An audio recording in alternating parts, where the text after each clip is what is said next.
Extrait de pétition est déposé. Il n'y a pas de réponse orale aux pétitions ni d'intervention portant sur une violation de droits ou de privilèges. Nous en sommes donc maintenant rendus à la période de questions et de réponses orales. Et pour ce faire, je cède la parole en question principale au chef de l'opposition officielle.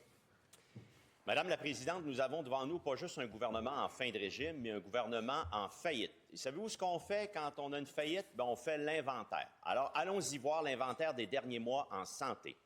Rappelez-vous, le 7 mai dernier, le premier ministre affirmait, et je le cite, « On dépose un projet de loi demain et c'est non négociable. Ça va brasser, mais on ne va pas reculer. » Le 25 octobre, la loi 2 est adoptée sous bâillon. Résultat, pagaille partout dans le réseau, des médecins quittent et les Québécoises et Québécois sont abandonnés. En passant, le 27 octobre, le chef du PQ a affirmé, je le cite, « Un gouvernement du Parti québécois va confirmer et conserver cette réforme-là. » Allô la terre, Madame la Présidente. 30 octobre, démission du député de Taillon de son poste de ministre. Hier, au Devoir, il a affirmé, je le cite, « La loi 2 était incompréhensible, ça n'avait juste pas de bon sens. » 12 décembre, adoption d'urgence d'une patch législative pour corriger certains écueils du projet de loi 2. Et 18 décembre, démission du ministre de la Santé qui, en démissionnant, a affirmé, je le cite, « L'entente maintient le statu quo sur les enjeux de gouvernance entre le gouvernement, la FMOQ et les directeurs médicaux. » Après les départs retentissants de ces ministres, le premier ministre reconnaît-il qu'il a échoué, qu'il a reculé et qu'il a abandonné les patients du Québec? La réponse du premier ministre. Oui, Madame la Présidente, depuis la création de la CAQ, c'est inscrit dans les programmes, dans les objectifs de la CAQ, qu'on souhaite changer le mode de rémunération des médecins de famille pour passer d'une rémunération essentiellement à l'acte à une rémunération là, de façon importante à la capitation, 50 % dans le cas qui nous concerne. Pourquoi on veut ça, Madame la Présidente? Pour qu'il y ait une prise en charge. Pour que les médecins de famille, dans des GMF, soient capables de prendre en charge les patients, soient capables de déléguer, être des incitatifs même à déléguer des actes aux infirmières puis aux autres professionnels, pour s'assurer qu'on arrête d'avoir la moitié des patients dans les urgences des hôpitaux qui soient des problèmes mineurs, des P4 ou des P5, qui auraient dû être traités en première ligne. Madame la Présidente, dans l'entente qui a été convenue avec la FMOQ, il est effectivement prévu que 50 % de la rémunération va maintenant être payée à la capitation, donc selon le nombre de patients pris en charge. Madame la Présidente, je vous donne quelques chiffres. Depuis 7 ans, on a réussi à augmenter de 6,4 millions de Québécois à 7,1 millions de Québécois qui sont pris en charge dans des GMF. Or, depuis 1 mois seulement qu'on a signé l'entente, on a déjà 78 000 patients de plus qui sont inscrits, puis on prévoit d'ici le 30 juin qui vient qu'il va en avoir 500 000 de plus. Complémentaire. Je veux bien, Madame la Présidente, que le premier ministre nous dise « Aujourd'hui, croyez-moi, alors qu'on a vu que ça a été un échec et des promesses rompues dans les derniers mois, Madame la Présidente. Il était tellement sûr de son coup, rappelez-vous, qu'il se prenait pour Rocky Balboa. Bien, Rocky, c'est lui-même mis KO, Madame la Présidente, et c'est le député de Lévis qui le reconnaît, lui, candidat à la chefferie de la CAQ. Je le cite. Ce qu'on a réalisé, c'est qu'il y avait dans cette loi des éléments qui allaient trop loin, des aspects qui étaient très difficiles, sinon impossibles à appliquer. Est-il d'accord avec le candidat? La réponse du premier ministre. Madame la Présidente, je sais que le député de La Fontaine va rester jusqu'au 30 juin, donc il y aura l'occasion de voir 500 000 Québécois de plus qui vont être pris en charge par des médecins de famille, des groupes de médecine de famille. Quand on est arrivé au pouvoir, les libéraux avaient réussi à ce que seulement 6,4 millions de Québécois soient pris en charge. Aujourd'hui, on est rendu à 7,2 millions. Et, Madame la Présidente, on va bientôt être à 7,6 millions grâce aux efforts du gouvernement de la CAQ.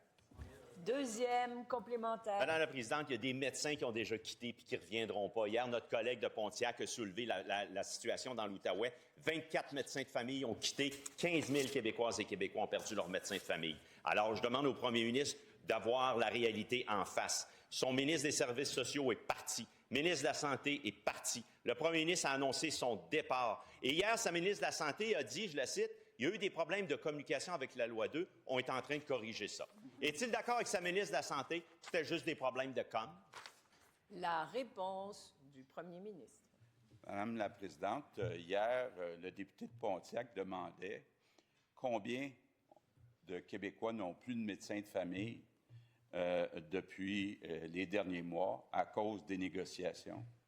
La réponse, Madame la Présidente, c'est qu'on est passé de 7,1 millions de Québécois inscrits à 7,2 millions de Québécois inscrits. Donc, non seulement il n'y a pas eu un recul, on a plus de Québécois aujourd'hui qui sont inscrits, entre autres grâce à l'excellente entente avec la FMOQ. Troisième complémentaire. Mais alors, pourquoi l'ex-ministre des Services sociaux a quitté si ça va bien? Pourquoi le ministre de la Santé a quitté s'il a réussi son coup? Pourquoi la ministre de la Santé actuelle dit que c'était un problème de com? Pourquoi le député candidat à chefferie de Lévis dit que c'était impraticable? Ils ont tous tort. Il y a juste le premier ministre, lui, qui a raison, mais il s'en va. Puis le CIUS de l'Outaouais, quand il dit qu'il y a 15 000 patients qui ont perdu leur médecin de famille, eux aussi ont tort. La réponse du premier ministre. Madame la Présidente, il y a toujours moyen de continuer à améliorer le système, mais l'essentiel, puis ce qui est dans le programme de la CAQ depuis le jour 1, c'est qu'il faut changer le mode de rémunération des médecins de famille. Ce qu'on a réussi à faire, ça va nous permettre d'ajouter 500 000 Québécois qui vont être pris en charge. Donc, Madame la Présidente, est-ce qu'il y aura ensuite plus de travail à faire? Bien sûr. Mais on a un énorme pas qui a été franchi grâce à l'entente avec la FMOQ. En question principale, je reconnais maintenant le député de Pontiac. Le premier ministre donne quand même l'impression d'un gars heureux des derniers mois. On demandera aux deux ministres de la Santé comment ils se sentent, eux. Hier, on a posé une question à la ministre de la Santé sur l'état des urgences au Québec. Et la ministre nous a répondu avec tout le sérieux du monde que peut-être demain, ça allait aller mieux, ça allait s'améliorer et qu'on devrait le souligner. Alors, pour lui faire plaisir, on est allé voir. Hier, on a dénoncé qu'il y avait une urgence au Québec où il y avait 8 heures 6 minutes d'attente. Bien, aujourd'hui, il y en a une où l'attente, elle est de 8 heures 27 minutes, Madame la Présidente. Toute une amélioration, on tenait quand même à le souligner. Mais aujourd'hui, la CAQ, elle présente un nouveau projet de loi en nous disant que c'est ça qui va régler la première ligne. Des projets de loi, là, ils en ont présenté un puis un autre. Ils les ont adoptés par bâillons, ils ont avancé, ils ont reculé, ils ont rajouté structure par-dessus structure. Mais leur bilan, il reste. Leur bilan, c'est les centaines et les centaines de patients qui sont sur civière à l'urgence. Alors, question pour la ministre. Hier, elle nous disait que la loi 2 était bonne puis que c'était juste un enjeu de communication. Alors, pourquoi aujourd'hui, elle présente un projet de loi qui fait le contraire? Réponse de la ministre de la Santé. Oui, Madame la Présidente, vous savez, on travaille à changer l'offre de services dans notre système de santé, changer les réflexes de la population, d'aller dans nos salles d'urgence, Madame la Présidente. Et notre projet de loi va aider justement à améliorer l'accès à la première ligne.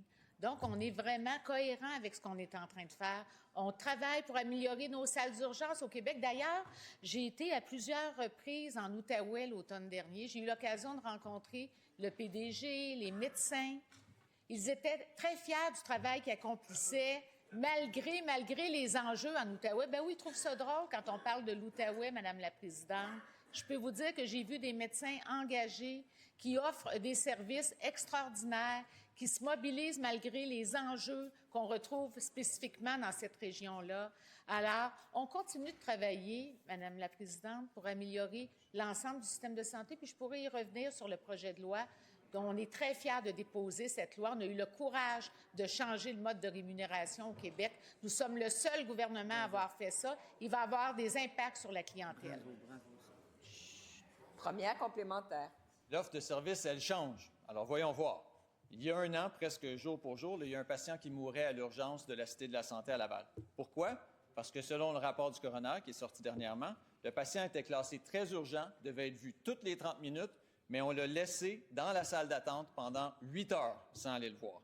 Le coroner a cité l'urgence en surcapacité, était à 173 % d'occupation, est aujourd'hui à 180 %. Rien n'a changé. Plus de lois, plus de structures, moins de services. La réponse de la ministre. Madame la Présidente, je suis obligée de dire que c'est inexact. C'est inexact. On améliore le système de santé au Québec, puis on le fait depuis 2018, Madame la Présidente. Alors, oui, au niveau des salles d'urgence, on a des enjeux, c'est vrai, c'est vrai. On est en train de changer la façon de faire.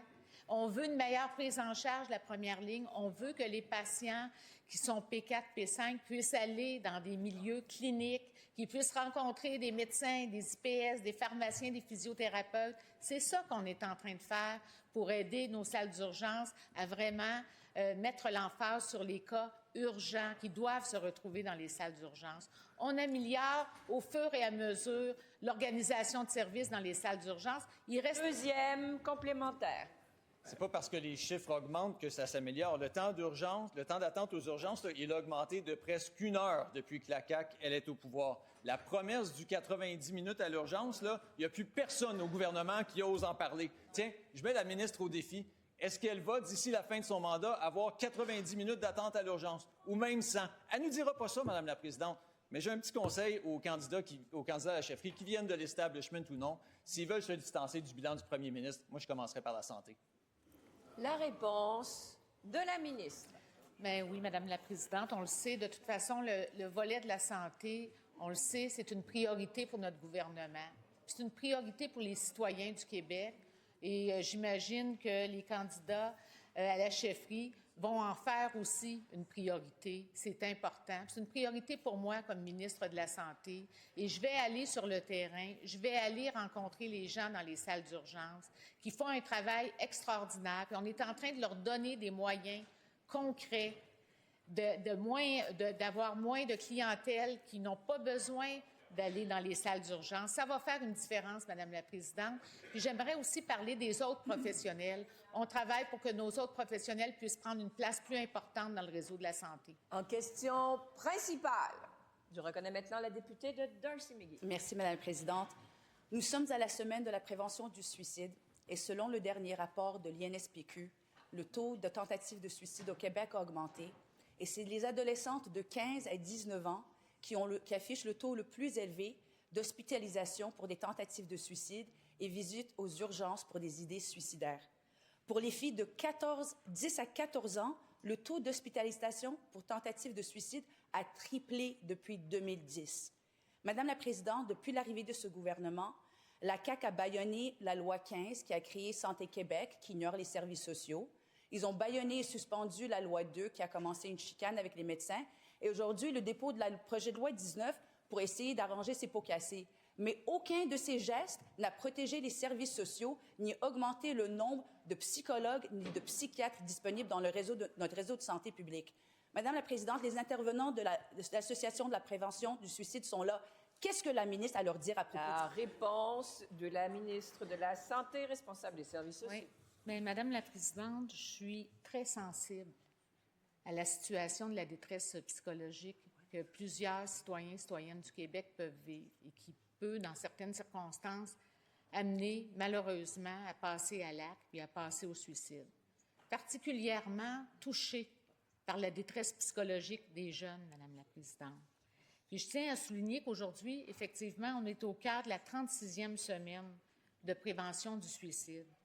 Et je veux remercier les associations, mais tous ceux qui œuvrent au quotidien, que ce soit dans nos établissements, dans les organismes communautaires, les différents partenaires qui s'impliquent. Et on a beaucoup progressé au Québec en matière de suicide. Quoi qu'en dise l'opposition, on a de plus en plus d'acteurs qui s'impliquent à tous les niveaux. Et oui, le dernier rapport de l'INSPQ nous démontre que 10,7 personnes sur 100 000 ont passé à l'acte. Et c'est trop. Et on va continuer donc de s'impliquer, notamment, Madame la Présidente, dans nos centres hospitaliers pour qu'ils puissent détecter rapidement. Première, complémentaire. Merci, Madame la Présidente. J'apprécie l'empathie de la ministre, mais il n'y a aucune solution dans ce qu'elle propose, dans ce qu'elle nous dit. Raconter des faits et des données, ça ne donne pas grand-chose comme résultat. Entre-temps, les urgences en pédiopsychiatrie à Montréal et à Québec débordent. Les intervenants vous demandent de mettre en place les services nécessaires pour répondre aux besoins, aux demandes. La réponse du gouvernement, les aires ouvertes, des dizaines de millions de dollars, 40 sites avec 3 psychologues disponibles à travers la province. Qu'est-ce que la ministre va reconnaître le problème? Le problème, ce n'est pas la demande, mais l'insuffisance des ressources. La réponse de la ministre. Madame la Présidente, vraiment, en tout respect, là, je pense que la députée oublie, et elle n'a sûrement pas consulté le fait qu'on a une stratégie nationale de prévention du suicide 2022-2026. Est-ce qu'elle est au courant de ça? Est-ce qu'elle est allée consulter cette stratégie qui implique différents ministères, différents organismes? Ce matin, elle nous dit qu'on ne fait rien. Mais Madame la Présidente, honnêtement, c'est assez indécent d'entendre ça. Sur 4 ans... Oui, Monsieur le leader de l'opposition officielle, je vous écoute. C'est une ministre aguerrie qu'il retire le mot, Madame la Présidente. Il est dans notre lexique. Et vous avez raison, Monsieur le leader, Madame la ministre, vous le retirez, vous poursuivez, vous retirez, poursuivez, il vous reste 15 secondes. Oui, bien, en fait, je déplore le fait d'avoir une question sur le fait qu'on ne fait rien au Québec en lien avec le suicide. C'est vraiment, honnêtement, assez préoccupant d'entendre que les oppositions ne reconnaissent pas toutes les avancées qui sont faites par l'entreprise. Merci, Madame la Présidente. Vous savez ce que Santé Québec reconnaît elle-même? Qu'il y a présentement plus de besoins que de psychiatres au Québec. Donc, les faits parlent pour eux-mêmes. En attendant, le CHUM et le CIJ de la capitale nationale, on demande plus de psychiatres et c'est refusé par Santé Québec. Donc, si vous voulez vraiment aider les gens, offrez-leur les ressources nécessaires. Arrêtez d'avoir de l'empathie et parler de chiffres. On veut du concret et des résultats. Et je vous rappelle, Madame la députée de Darcy McGee, je vous parle, Madame la députée, que vous adressez à la présidente et non directement à la ministre. Et je veux entendre la réponse de la ministre. Oui, Madame la Présidente, je vais rester calme. C'est quand même impressionnant d'entendre un ton aussi fort quand on parle de détresse psychologique et de suicide. Je vais rester calme, Madame la Présidente. Je vais rester calme. Puis je veux quand même juste vous dire que le taux de suicide est le plus bas qu'on a au Québec depuis les 20 dernières années, Madame la Présidente. Est-ce qu'ils l'ont lu, ça, dans le rapport? C'est le taux le plus bas. Alors, donc, notre stratégie, nos actions, l'investissement qu'on fait, l'accompagnement des personnes, ça fait une différence, Madame la Présidente.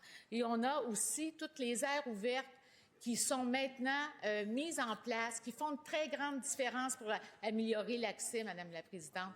On va rester calme, puis on va continuer d'investir.